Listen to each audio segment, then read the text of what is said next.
Go back to Monday night, Monty. The Lions beat the 49ers 40-34 in a game in which there was about zero defense being played, especially from the Lions. You expect that from this point out of the Detroit Lions, who have 21 players on injured reserve. Everybody's hurt. Those guys running around out there on the defensive side of the ball are not the guys you'd expect. But on offense for San Francisco, one of the guys that you did expect to be there was Brock Purdy.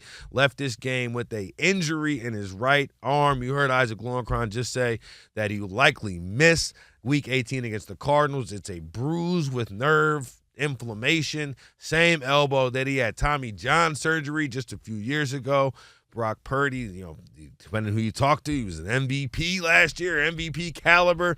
This year his numbers have been in a tough spot, and I think the 49ers are in a tough spot because in a season in which they're done right now, their quarterback now is also done, and they have to make a decision whether or not he's going to be their long-term quarterback going forward or if this is going to be a one last rookie year deal thing, and thanks for the memories. Oh, man, they have a lot of questions, and these questions, it's like you're going to make decisions based on not having all the information, right? Like you're making a decision not knowing the future of this injury. Like, is this really going to be something that you're dealing with for years to come, or is this just a one-off thing? And, it's been a rough year for the 49ers. I don't know which way.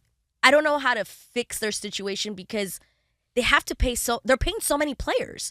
So do you really let him walk? Do you just hope that Kirk Cousins comes on a friendly deal because Kirk Cousins? Any deal that Kirk Cousins gets right now is going to be very friendly. It's going to be super friendly. How you doing in the mall, like Wisconsin, Midwest nice friendly? But as I was saying, you do have there are options, but at the same time, do you want to let go of somebody who actually knows the style of play that you like, that has been successful in a year where so many things have gone wrong for the 49ers? Like, is it really fair to critique or analyze or judge what Brock Purdy has done when he hasn't been the sole reason the Niners have fallen?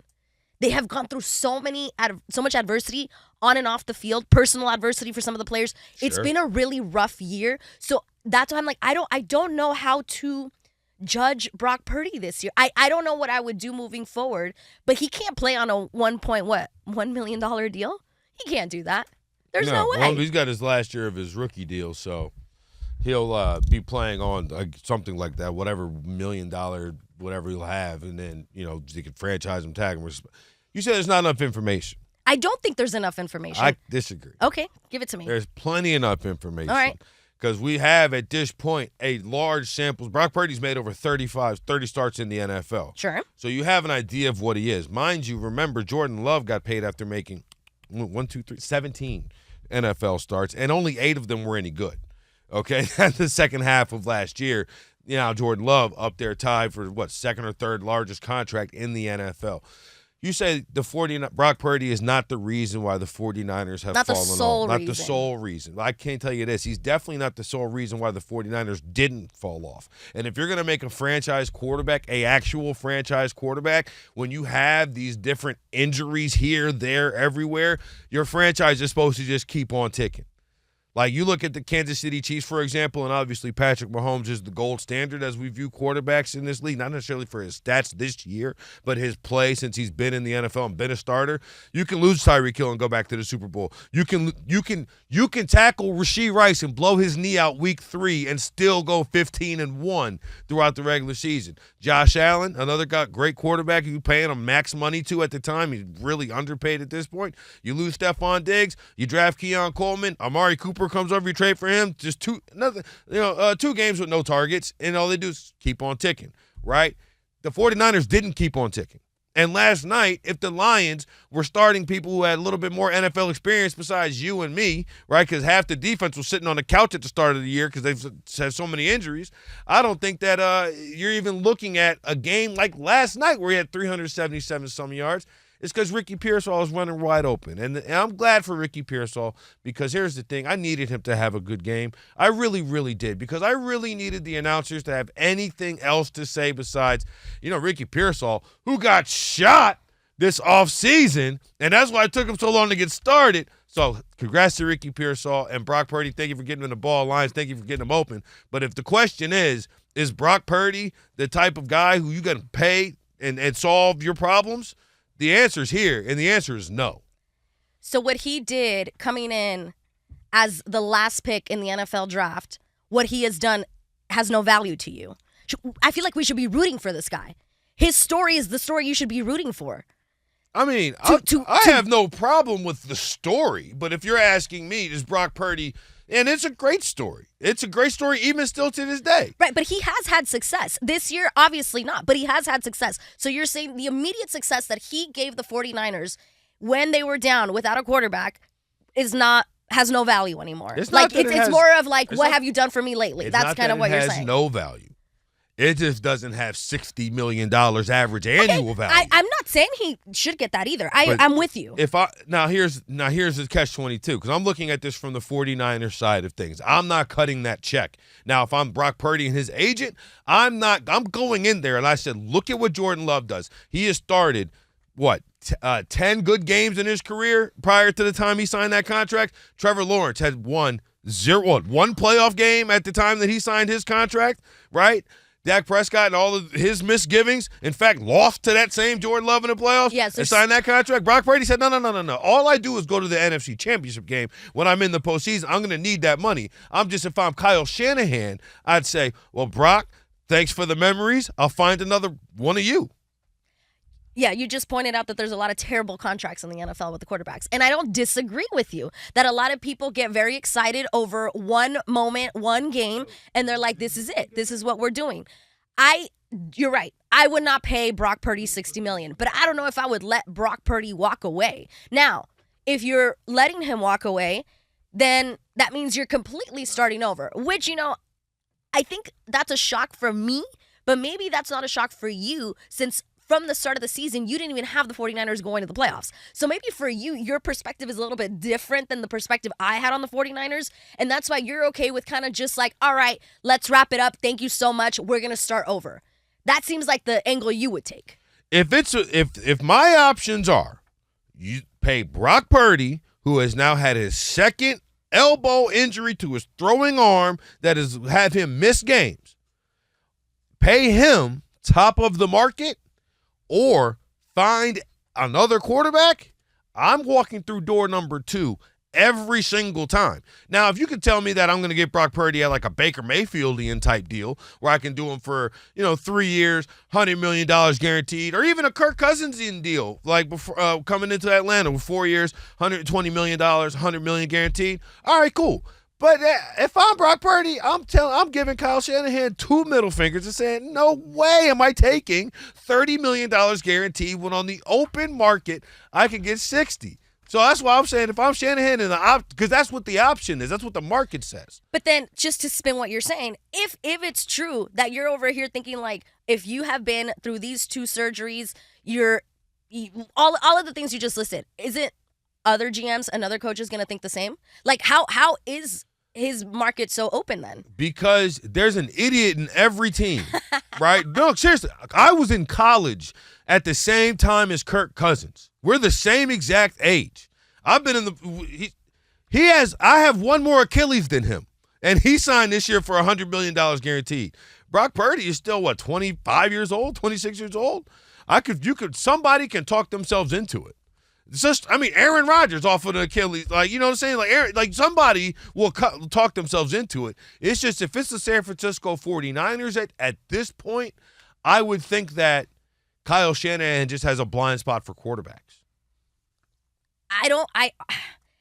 You make a lot of sense. I just don't know if I would go with you on this, to be honest. You make a lot of sense. So look at his track record. Let's look at his track record. So you got, and the big guys. I know the Nick Mullinses of the world and so on and so forth, but he made Jimmy Garoppolo the highest paid quarterback in football.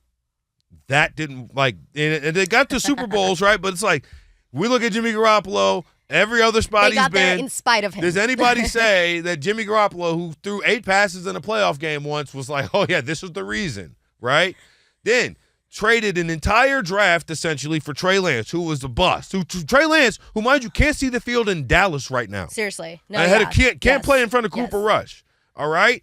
Now, then you got Brock Purdy. If you make Brock Purdy one of the highest paid quarterbacks in football at this point, I always kind of thought it was Shanahan was more of a offensive whisperer than a QB whisperer. At this point, somebody needs to yell at him about QBs.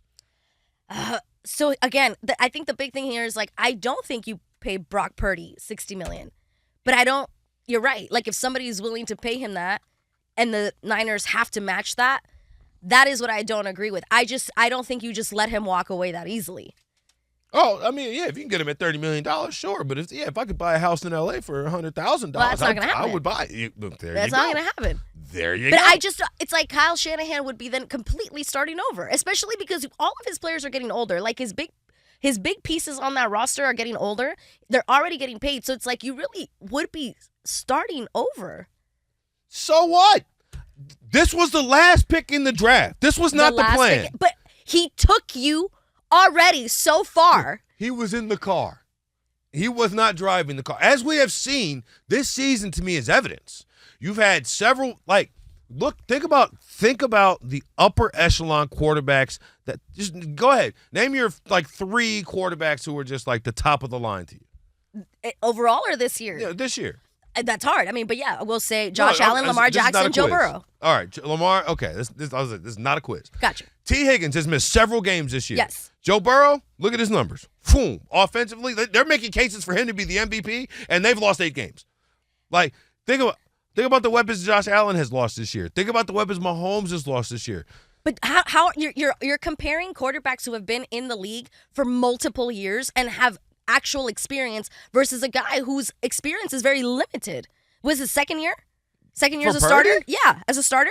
No, he played a ton as a rookie. Then in 2023, he was a Pro Bowler, and then this year. But this is his second year, but as a starter, like the full-time starter. Exactly, sure. That's what I mean. So you are comparing players who have been starters for more than 5 years, who have actually gone through lots of different things in their careers, instead of a kid who was thrown to the wolves and succeeded, and then comes into a year where more things could not have gone wrong for the 49ers. And I feel like you're putting so much on him, and it comes with the territory, right? Okay, it comes with the territory of being the quarterback. I'm just again, I'm trying to not judge this year's success on the 49ers. I'm not trying to put it all on Brock Purdy. I don't think that's fair. What I'm saying is, if he was a better quarterback, the 49ers would have had a much better season than they did. Despite everything, despite Trent Williams going down, despite losing Ayuk, despite Deebo Samuel being decoy Samuel half the season, despite all of that, if Brock Purdy was a better player, they would have been a better team this year. Despite Devondre Campbell walking off, despite all of that, if he was a better player, they'd be a better team. And how about this? I don't know how the front office of San Francisco can offer this contract knowing you had the guy who right now should be in MVP conversations, just led a Minnesota Vikings team to what at worst will be a 14-win season in your quarterback room. And he's gone now, and he's going to be making $50, $60 million a year next year in the free agent market. Sam Darnold was Brock Purdy's backup. If you could argue, the 49ers made a grave mistake letting Sam Darnold walk out the door and keeping Brock Purdy. And in fact, I might argue that later on today. That's a different argument. That's a different argument. I'm just saying. I know Sam's got Justin Jefferson and Jordan Addison and T.J. Hockenson, so on and so forth, shish boom ba. But you can't deny the boys' ball. Yeah, no. See, so what you're saying, which I'm not disagreeing with you, is that maybe the personnel in San Francisco has not made the right decisions. So if that's it, are they making the right decisions for Brock Purdy? You know what I mean? You're not wrong. You're not wrong. But it seems like the issue is more on the personnel than it is on Brock Purdy. I mean, yeah, but that's the same person about to have to cut that check. So I would just say I hope that they are going to be in a good position to do it. As Martin